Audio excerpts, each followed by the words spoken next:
한국에 유학 가면 꼭 가봐야 할 곳이 있어. 거기 가면 생활이 완전히 달라질 거야. 정말 놀라운 발견이었다니까. 더 흥미로운 사실은 이 장소가 유명 연예인의 단골 카페, 인기 드라마 촬영지도 고급 레스토랑도 아니라는 점입니다. 오히려 한국인들에게는 너무나 일상적인, 그래서 특별하다고 생각하지 않는 곳이라고 합니다. 처음엔 그냥 필요한 물건을 사러 갔을 뿐이었어요. 하지만 발견한 것은 단순한 물건들이 아니었죠. 이건 단순한 구매가 아니었어요. 제 한국 생활의 방향을 완전히 바꿔놓은 문화적 발견이었죠. 이 유학생의 SNS 포스팅은 불과 몇 주 만에 전 세계로 퍼져나갔고 이제는 많은 유학생들의 필수 코스가 되었다고 합니다. 도대체 어떤 장소가 이토록 유학생들의 생활을 변화시키고 있을까요? 그리고 왜 한국인들은 이 가치를 당연하게 여기는 걸까요? 한국의 일상에 숨겨진 특별한 가치, 그 비밀의 정체를 지금 바로 공개합니다. 한국에서의 첫 한 달은 정말 지옥 같았어요. 매일 아침 일어나면 어제보다 더 심해진 두통이 저를 괴롭혔습니다. 낯선 음식, 알 수 없는 글자들,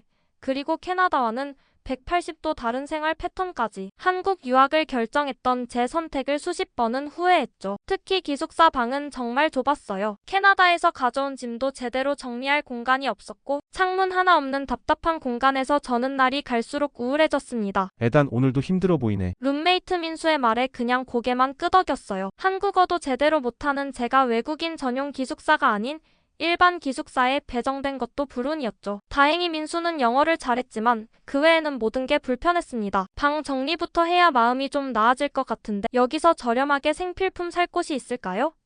제가 물었죠. 민수가 갑자기 눈을 반짝이며 말했어요. 에단 다이소에 가봐. 거기 없는 게 없어. 가격도 엄청 싸고. 다이소? 처음 들어보는 이름이었습니다. 달러 스토어 같은 건가 싶었지만 캐나다의 그런 가게들은 대부분 품질이 형편없었어요. 하지만 방을 어떻게든 정리해야 했기에 다음날 수업 후 민수가 그려준 지도를 따라 다이소로 향했습니다. 지하철에서 내려 5분 정도 걸었을까요? 대형 유리창 너머로 밝게 빛나는 가게가 보였어요. DAISO라고 적힌 간판이 눈에 들어왔습니다. 유리문을 열고 들어서는 순간 제 눈을 의심했어요. 이게 정말 저가 상점이 맞나? 매장 안은 백화점처럼 깔끔하게 정리되어 있었고 진열된 상품들은 하나같이 세련된 디자인이었죠. 캐나다의 달러 스토어는 대부분 어수선하고 물건을 찾기 힘든데 여기는 마치 전시장처럼 정돈되어 있었습니다. 저는 천천히 매장을 둘러보기 시작했어요. 침구류 코너에서는 제 좁은 침대에 딱 맞을 것 같은 이불 커버가, 주방용품 코너에서는 라면을 끓일 때 쓸 수 있는 조리도구가, 욕실용품 코너에서는 기숙사 공용 화장실에 들고 다닐 세면도구 바구니가 눈에 들어왔습니다. 특히 놀라웠던 건 가격표였어요. 캐나다에서는 최소 20달러는 줘야 하는 고급 실리콘 조리도구가 단돈 5,000원이었습니다. 이게 맞나?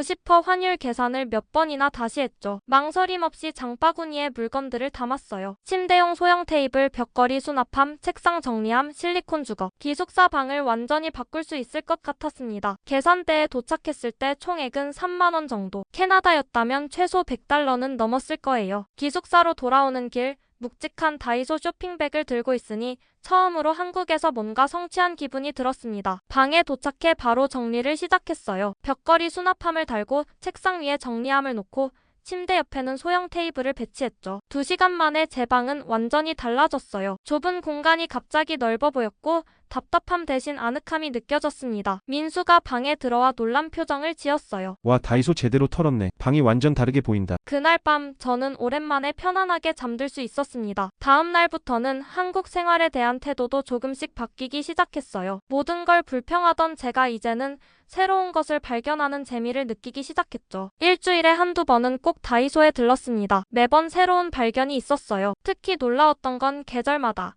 심지어 매주 새로운 제품들이 출시된다는 점이었죠. 제가 3번째 방문했을 때는 새로운 디자인의 수납함이, 4번째 방문했을 때는 미니 가습기가 진열되어 있었습니다. 다른 유학생들도 저의 변화를 눈치챘나 봐요. 스웨덴에서 온 아네타가 어느 날 물었습니다. 에단 요즘 왜 이렇게 기분이 좋아 보여? 한국 생활에 적응한 거야? 저는 웃으며 다이소 이야기를 해줬어요. 아네타의 눈이 커졌죠. 정말? 그런 곳이 있어? 나도 가보고 싶다. 그날 오후 저와 아네타는 다이소를 방문했습니다. 아네타도 저처럼 모든 것에 놀라워했어요. 특히 그녀는 문구류와 세면도구에 관심이 많았죠. 그녀가 너무 많은 물건을 사서 제가 일부를 들어주었는데 가방 2개가 가득 찼습니다. 에단 이거 진짜 천국이다. 스웨덴에서는 상상도 못할 가격이야. 이케아도 이렇게 저렴하진 않아. 기숙사로 돌아오는 지하철에서 저희는 서로의 전리품을 자랑하며 웃었어요. 그 후로 다이소는 유학생들 사이에서 인기 장소가 되었습니다. 프랑스, 미국, 영국 등 다양한 나라에서 온 친구들을 데려갔고 모두가 비슷한 반응을 보였죠. 에단 넌 이제 완전히 한국인이 다 됐네. 다이소 마니아가 됐잖아. 저는 웃으며 대답했어요. 솔직히 다이소는 내가 한국에서 발견한 가장 놀라운 곳이야. 이런 곳이 캐나다에 있었다면 얼마나 좋았을까 싶어. 다이소 덕분에 한국 생활이 훨씬 편해졌어. 그리고 그건 사실이었습니다. 어느새 한국에 올 때 처음의 어려움과 불평은 사라지고 이제는 새로운 문화를 발견하는 즐거움이 커져갔어요. 그리고 그 변화의 시작점에는 분명 다이소가 있었습니다. 다이소를 발견한 후 한국 생활은 완전히 달라졌습니다. 기숙사 방은 이제 제 작은 안식처가 되었죠. 처음엔 감옥처럼 느껴졌던 그 좁은 공간이 이제는 편안하고 아늑한 나만의 공간으로 변했어요. 벽면 수납장, 책상 정리함, 다용도 바구니까지 모든 것이 제자리를 찾아가며 방은 점점 저를 닮아갔습니다. 특히 매주 화요일은 제 다이소 데이였죠. 오후 수업이 일찍 끝나는 날이라 항상 다이소에 들러 새로운 제품들을 구경했어요. 매번 방문할 때마다 새로운 놀라움이 기다리고 있었습니다. 그 중에서도 가장 신기했던 건 어느 화요일에 발견한 영양제 코너였어요. 직원분께 물어보니 출시된 지 일주일밖에 안 된 신제품이라더군요. 이게 정말 5,000원이라고요? 제가 영양제를 들고 물었죠. 직원분이 웃으며 고개를 끄덕였어요. 네, 저희도 이번에 처음 들여왔어요. 반응이 아주 좋습니다. 진열대에는 비타민C, 비타민 D까지 다양한 영양제가 놓여 있었죠. 캐나다에서는 이런 영양제 하나에 $30는 기본인데 말이에요. 호기심에 비타민C를 구매했습니다. 그날부터 매일 아침 영양제를 챙겨 먹기 시작했어요. 놀랍게도 일주일 만에 피부가 좋아지고 컨디션도 나아지는 걸 느꼈죠. 어느 날 아침 국제학생 라운지에서 일본인 유학생 마리와 마주쳤어요. 마리는 항상 밝고 활기찬 성격이었지만 그날은 유독 피곤해 보였습니다. 괜찮아요, 마리? 왠지 오늘 안색이 안 좋네요. 마리는 한숨을 쉬며 말했어요. 요즘 잠을 잘 못 자고 있어요. 기숙사 방이 너무 좁고 답답해서요. 그 말을 듣자마자 저도 모르게 웃음이 나왔습니다. 딱 제가 한 달 전에 겪었던 상황이었으니까요. 마리 제 방에 한번 놀러 와 볼래요? 제가 좋은 해결책을 보여드릴게요. 수업 후 마리를 제 방으로 초대했어요. 문을 열고 들어서는 순간 마리의 눈이 동그래졌습니다. 에단, 이게 어떻게 가능한 거죠? 우리 방이랑 크기가 같은데 훨씬 넓어 보여요. 벽면을 활용한 수납 시스템과 책상 위에 효율적인 정리함 등 그리고 침대 아래 공간까지 활용한 수납 방법을 하나하나 설명해 주었죠. 마리는 모든 것을 사진으로 찍으며 연신 감탄했어요. 이 물건들 다 어디서 샀어요? 디자인도 예쁘고 정말 실용적인데. 다 다이소에서 샀어요. 알아요? 한국의 1,000원 샵이요. 마리의 표정이 의아해졌습니다. 다이소요? 이런 제품들은 본 적이 없어요. 다음날 저와 마리는 함께 다이소를 방문했어요. 마리는 한국의 다이소가 완전히 다르다며 놀라워했죠. 특히 영양제 코너에서는 더욱 놀란 표정이었습니다. 이게 정말 일주일 전에 출시된 거예요? 일본에는 이런 제품이 없어요. 그것도 이 가격에. 마리는 저보다 더 많은 물건을 샀어요. 수납함부터 책상 정리도구, 그리고 각종 영양제까지. 계산대에서 총액을 보고도 믿기지 않는다는 듯 고개를 저었죠. 그날 이후로 마리는 제 기숙사 방에 자주 놀러 왔어요. 어느 날은 프랑스에서 온 루비도 데려왔죠. 에단 당신 방 좀 보여주세요. 제가 말해도 안 믿어요. 루비도 제 방을 보고 놀라워했어요. 특히 미술을 전공하는 학생이라 다이소 제품들의 디자인적 요소에 더 관심이 많았습니다. 이건 단순히 저렴한 물건들이 아니에요. 미니멀하면서도 기능적이고 디자인적 일관성도 있네요. 프랑스였다면 이런 제품들이 훨씬 비쌌을 거예요. 그렇게 우리 셋은 다음날 다시 다이소를 방문했죠. 루비도 마리처럼 많은 물건을 구매했어요. 우리는 다이소 팬클럽을 만들었다고 농담했죠. 매주 한 번씩 다이소에 가서 신제품을 체크하고 서로 유용한 물건들을 추천하는 게 우리의 루틴이 되었어요. 제 기숙사 방은 어느새 다양한 국적의 유학생들이 모이는 작은 살롱이 되었습니다. 특히 영양제에 대한 관심은 대단했어요. 제가 매일 비타민을 복용한 덕에 피부가 좋아지고 컨디션이 올라가니 다들 궁금해했거든요. 마리는 일주일 만에 눈에 띄게 피부가 좋아졌다며 자랑했고 루비는 비타민C 덕분에 환절기 감기를 피할 수 있었다고 했습니다. 에단, 그런데 어떻게 다이소에서 이런 영양제를 이 가격에 팔 수 있는 거예요? 한나가 물었어요. 저는 어깨를 으쓱했죠. 아마도 한국의 효율성 아닐까요? 좋은 제품을 합리적인 가격에 제공하는 게 한국의 강점인 것 같아요. 어느 날 저녁 기숙사 라운지에서 유학생 환영회가 열렸을 때의 일이에요. 새로운 미국인 유학생 제시카가 한국 생활에 적응하기 어렵다며 투덜거렸죠. 그날 이후로 우리의 다이소 팬클럽은 공식적인 SNS 그룹을 만들었어요. 다이소 생존 가이드라는 이름의 이 그룹은 처음에는 우리끼리 다이소 정보를 공유하는 곳이었지만 점점 더 많은 유학생들이 가입하기 시작했죠. 특히 새로 출시된 영양제에 대한 리뷰 코너가 가장 인기였어요. 각자 다른 영양제를 사서 복용한 후 효과를 공유했죠. 피부가 좋아졌다고 했고 집중력 향상에 도움이 된다고 했어요. 저는 비타민C와 아연 복합제가 면역력 증진에 효과적이라고 리뷰를 남겼습니다. 한 달이 지나자 우리 SNS 그룹의 멤버는 10명을 넘어섰어요. 다양한 국적의 유학생들이 자신만의 다이소 활용법을 공유했죠. 다이소 제품으로 작은 수경 재배 시스템을 만들었고 다이소 주방용품으로 태국 요리를 만드는 법을 올렸어요. 가장 인상적이었던 건 처음에는 다이소에 대해 매우 회의적이었던 제임스가 이제는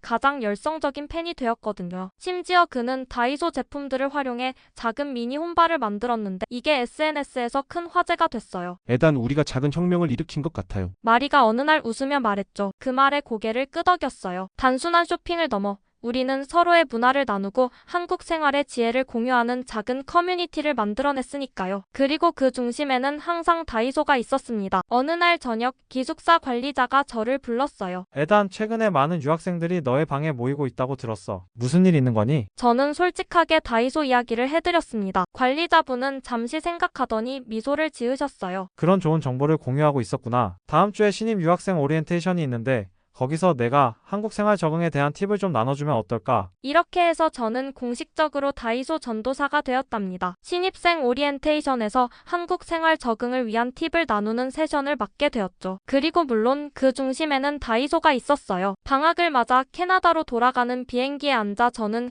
가방 속 다이소 제품들을 생각하며 설렘에 휩싸였습니다. 다이소는 제게 단순한 쇼핑 장소가 아닌 새로운 문화적 발견이 되었죠. 저렴한 가격도 놀라웠지만 그보다 더 인상적이었던 건 제품의 창의성과 실용성이었어요. 토론토 공항에 도착하자 부모님과 여동생 케이트가 마중 나와 있었습니다. 집으로 돌아오는 차 안에서 한국 생활 이야기를 나누었는데 다이소에 대한 저의 열정에 가족들은 의아해했어요. 다이소? 그게 뭐 특별한 건데 그렇게 좋아하니?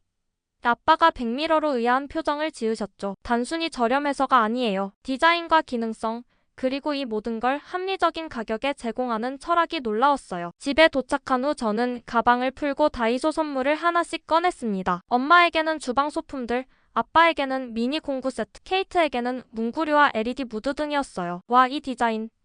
엄마가 주방 도구의 인체공학적 손잡이를 살펴보며 감탄했습니다. 캐나다에서는 이런 디자인을 비싼 브랜드에서나 볼 수 있는데 아빠도 공구 세트의 정교함에 놀라셨죠. 이게 정말 천원샵 제품이라고? 세부 완성도가 프리미엄 제품 수준인데 케이트가 받은 LED 무드 등이 그날 저녁 우리 집의 화제였습니다. 여러 색상으로 변하면서 방 분위기를 완전히 바꿔놓았죠. 에단, 이거 진짜 대단해. 디자인이 너무 세련됐어. 평범한 무드 등이 아니야. 케이트는 즉시 그 무드 등 사진을 찍어 친구들에게 보냈습니다. 반응은 폭발적이었어요. 모두 디자인과 기능성에 감탄했죠. 다음날 저는 고등학교 친구들과 만났습니다. 그들에게도 다이소 제품들을 선물했어요. 미니 블루투스 스피커, 감성적인 디자인의 메모지, 스마트폰 거치대 등 실용적이면서도 혁신적인 물건들이었죠. 친구들 중 디자인을 전공하는 제이컵이 특히 관심을 보였습니다. 이 제품들은 단순히 싸기만 한 게 아니야. 디자인 철학이 있어. 미니멀하면서도 기능적이고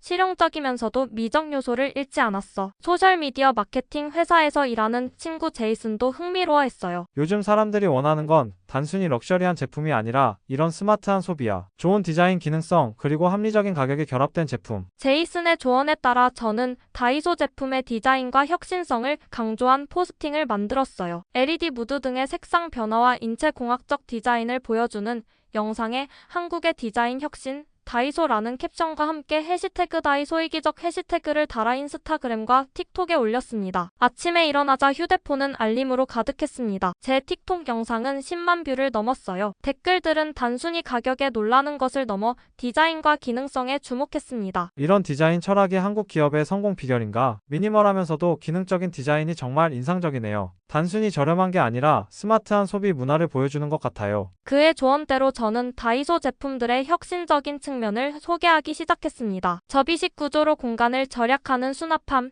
다기능 주방 도구, 지속 가능한 소재로 만든 생활용품 등 한국의 창의적인 디자인 철학이 담긴 제품들이었죠. 방학 동안 제 틱톡 팔로워는 5만을 넘어섰습니다. 그리고 놀랍게도 다른 유학생 친구들도 비슷한 경험을 하고 있었어요. 프랑스로 돌아간 소피, 영국의 제임스, 일본의 마리, 모두가 자국에서 다이소 제품들의 디자인과 혁신성을 소개하며 큰 반응을 얻고 있었죠. 소피가 메시지를 보냈습니다. 에단, 프랑스 디자인 학과 친구들이 다이소 제품의 철학에 완전히 매료됐어. 특히 작은 공간에서도 효율적으로 살기 콘셉트가 인기 최고야. 제임스도 놀라운 소식을 전했어요. 영국 사람들은 다이소 제품의 지속 가능성과 환경 친화적 디자인에 주목하고 있어. 런던의 디자인 매거진에서 인터뷰 요청이 왔어. 우리의 SNS 그룹 다이소 생존 가이드는 이제 디자인과 라이프 스타일을 논하는 국제적인 커뮤니티가 되었습니다. 각자 다른 나라에서 다이소 제품들의 창의적인 활용법을 공유했어요. 러시아 유학생 안나는 다이소 제품으로 미니멀한 인테리어를 완성했고, 브라질의 페드로는 다이소 주방용품으로 작은 주방을 효율적으로 재구성했죠. 프랑스의 인기 디자인 매거진은 소피를 인터뷰했습니다. 한국의 다이소 합리적 가격 너머의 디자인 철학이라는 제목의 기사였어요. 영국에서는 제임스의 한국 디자인의 민주화 다이소와 접근 가능한 미학이라는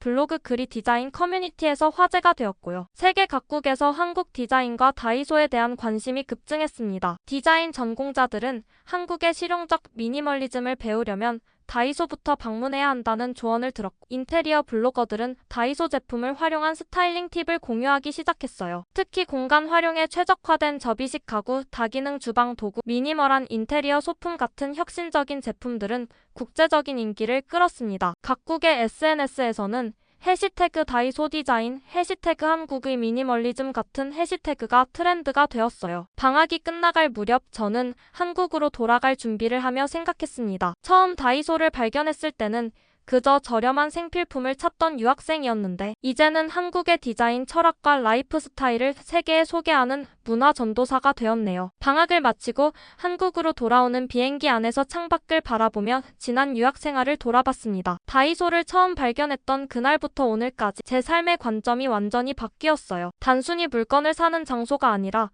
다이소는 제게 한국 문화의 일부를 이해하는 창문이 되었습니다. 인천공항에 도착했을 때 마중 나온 민수의 표정이 인상적이었어요. 에단, 얼굴이 달라 보여. 캐나다에서 좋은 일 있었어? 글쎄, 어떻게 설명해야 할지 모르겠네. 한국을 더 깊이 이해하게 된 것 같아. 기숙사로 돌아가는 길에 민수에게 방학 동안의 이야기를 들려줬습니다. 처음엔 단순히 저렴한 가격에 끌려 찾았던 다이소가 어떻게 제게 한국 문화의 핵심 가치를 보여주는 장소가 되었는지, 그리고 캐나다 친구들과 가족들에게 그 가치를 어떻게 전달했는지 말이죠. 에단, 솔직히 다이소는 우리에겐 너무 평범한 곳인데 네가 그렇게 깊이 들여다보니 오히려 우리가 미쳐보지 못했던 가치를 발견한 것 같아. 민수의 말에 깊이 공감했어요. 때로는 외부자의 시선이 있어야 일상에 숨겨진 가치를 발견할 수 있는 법이니까요. 기숙사에 돌아오니 여러 유학생들이 반가움을 표현했어요. 다이소 생존 가이드 그룹은 이제 단순한 쇼핑 정보를 넘어 다양한 문화권 학생들의 교류장이 되어 있었습니다. 일본인 유학생 마리는 공간 구성에 대한 새로운 아이디어를, 프랑스에서 온 소피는 미니멀리즘에 대한 관점을 공유하고 있었죠. 에단, 내가 시작한 이 모임이 이제는 문화교류의 장이 되었어. 다이소라는 렌즈를 통해 서로의 문화적 차이와 공통점을 발견하게 됐지. 소피의 말이 제 마음에 깊이 와닿았어요. 다이소는 단순한 쇼핑 장소가 아니라 우리가 서로의 문화를 이해하는 매개체가 된 것이었습니다. 그날 저녁 국제학생 라운지에서 모임이 있었어요. 대화 주제는 자연스럽게 각국의 실용주의로 흘러갔습니다. 독일, 프랑스, 일본, 중국 각 나라의 실용적 접근법이 어떻게 다른지, 그리고 그것이 어떻게 그들의 문화와 역사를 반영하는지에 대한 깊은 대화가 오갔어요. 한국의 실용주의는 좁은 공간에서도 효율적으로 살아가야 했던 역사와 밀접한 관계가 있어요. 민수가 설명했죠. 다이소는 그런 한국의 실용적 지혜를 대중화했다고 볼 수 있어요. 이 대화를 듣고 있던 국제교류팀의 김 선생님이 흥미로운 제안을 하셨어요. 다양한 문화권에서 바라본 한국 문화라는 주제로 신입 유학생들에게 강연을 해볼래? 에단의 다이소를 통한 한국이의 이야기가 좋은 시작점이 될 것 같아. 강연을 준비하면서 저는 다이소가 제게 가르쳐준 것들을 정리했습니다. 단순히 물건을 구매하는 장소가 아니라 다이소는 한국 사회의 여러 단면을 보여주고 있었어요. 한국인들이 좁은 공간을 어떻게 최대한 활용하는지, 그리고 그것이 어떻게 다기능 제품의 발전으로 이어졌는지와 좋은 디자인과 기능이 꼭 높은 가격을 의미하지 않는다는 철학을 말이죠. 또 계절별, 심지어 주별로 새로운 제품을 출시하며 빠르게 변화하는 소비자 요구에 대응하는 방식도 인상적이었죠. 오리엔테이션 당일 30명 정도의 신입 유학생들 앞에 섰을 때 긴장됐지만 곧 제 경험을 진솔하게 나누기 시작했어요. 여러분, 한국 문화를 이해하는 데는 교과서보다 때로는 일상의 작은 발견이 더 큰 통찰을 줄 수 있습니다. 제게 다이소는 단순한 쇼핑 장소가 아니라 한국 사회의 가치와 철학을 엿볼 수 있는 창문이었습니다. 강연 후 여러 질문이 쏟아졌고 그 중에서도 인상적인 질문이 있었어요. 한국에서의 경험이 당신의 세계관을 어떻게 바꿨나요? 깊은 숨을 들이마시고 대답했습니다. 저는 이제 물건의 가치를 단순히 가격이나 브랜드로 판단하지 않게 되었어요. 대신 그것이 제 삶에 얼마나 실질적인 도움을 주는지, 그리고 그 뒤에 담긴 문화적 맥락은 무엇인지를 보게 됐습니다. 이것은 소비를 넘어 삶을 바라보는 방식의 변화이기도 해요. 다음 주말 몇몇 신입생들과 함께 즉흥적인 다이소 방문이 이루어졌어요. 이번엔 단순히 물건을 구매하는 것이 아니라 각 제품이 한국 사회와 문화에 대해 무엇을 말해주는지에 대한 대화가 오갔습니다. 미국에서 온 한 학생이 접이식 수납함을 들고 물었어요. 이게 왜 이렇게 중요한 제품인지 설명해 줄 수 있어요? 한국의 대부분 가정과 대학 기숙사는 공간이 제한적이에요. 이런 접이식 구조는 필요할 때만 공간을 차지하고 필요 없을 땐 접어둘 수 있죠. 이건 단순한 디자인이 아니라 제한된 자원을 효율적으로 사용해야 했던 한국의 역사적 필요에서 비롯된 지혜예요. 그날 이후 우리의 다이소 방문은 단순한 쇼핑을 넘어선 문화 탐험이 되었습니다. 제품 하나하나가 한국 사회와 역사에 대한 이야기의 실마리가 되었고 그것을 통해 더 깊은 대화로 이어졌어요. 졸업을 앞둔 마지막 학기, 우연히 다이소 매장에서 장을 보는데 한 직원분이 저를 알아보셨어요. 외국인 학생들 데리고 자주 오시는 분이죠. 항상 열정적으로 설명하시는 모습이 인상적이었어요. 웃으며 대답했습니다. 이곳은 제게 단순한 가게 이상의 의미가 있습니다. 한국 문화를 이해하는 창문이었거든요. 직원분이 잠시 생각에 잠기더니 말씀하셨어요. 저희도 미처 그런 시각으로 보지 못했네요. 가끔은 외부인의 시선이 우리가 당연하게 여기던 것들의 가치를 일깨워주는 것 같아요. 그 말이 제 마음에 깊이 남았습니다. 다이소는 한국인들에게는 너무나 일상적인 곳이지만 그 안에는 한국 사회의 가치와 지혜가 고스란히 담겨 있었어요. 외부자인 제가 그것을 발견하고 의미를 부여했다는 것은 어쩌면 문화 교류의 본질을 보여주는 것인지도 모릅니다. 귀국을 앞둔 마지막 날, 저는 처음 방문했던 그 다이소 매장을 다시 찾았어요. 이제는 너무나 친숙한 그 공간의 의미가 달라져 있었습니다. 각 진열대, 각 제품들이 이제는 단순한 물건이 아니라 제 한국 생활의 이야기를 담고 있었죠. 기숙사에 돌아와 짐을 정리하며 생각했어요. 인생은 참 흥미롭다. 처음에는 단순히 저렴한 생필품을 찾아 들어갔던 그 작은 가게가 어떻게 제 세계관을 바꾸고 문화적 시각을 넓혀주었는지 말이죠. 창밖으로 서울의 야경이 빛나고 있었어요. 내일이면 이 도시를 떠나지만 다이소를 통해 배운 한국의 지혜와 가치는 영원히 제 안에 남을 것입니다. 작은 발견이 때로는 가장 큰 변화를 만들어내는 법이니까요. 마지막으로 SNS 그룹에 작별 인사를 올렸어요. 한국을 떠나지만 다이소를 통해 배운 가치들은 항상 제 삶의 일부로 남을 것입니다. 이 여정을 함께 해준 여러분께 감사드립니다. 댓글들이 빠르게 달렸어요. 애단 덕분에 우리 자신의 문화도 새롭게 보게 되었어요. 문화의 다리를 놓아줘서 고마워요. 당신의 시선이 우리에게 새로운 관점을 선물했어요. 가방을 닫으며 마지막으로 방을 둘러보았어요. 이 공간은 이제 다른 유학생에게 넘겨주게 되겠지만 제가 시작한 작은 변화의 물결은 계속될 것입니다. 다이소는 제게 단순한 가게가 아니라 한국의 일상 속에 숨겨진 지혜와 가치를 발견하는 여정의 시작점이었으니까요. 그리고 그 여정은 이제 새로운 방향으로 계속될 것입니다.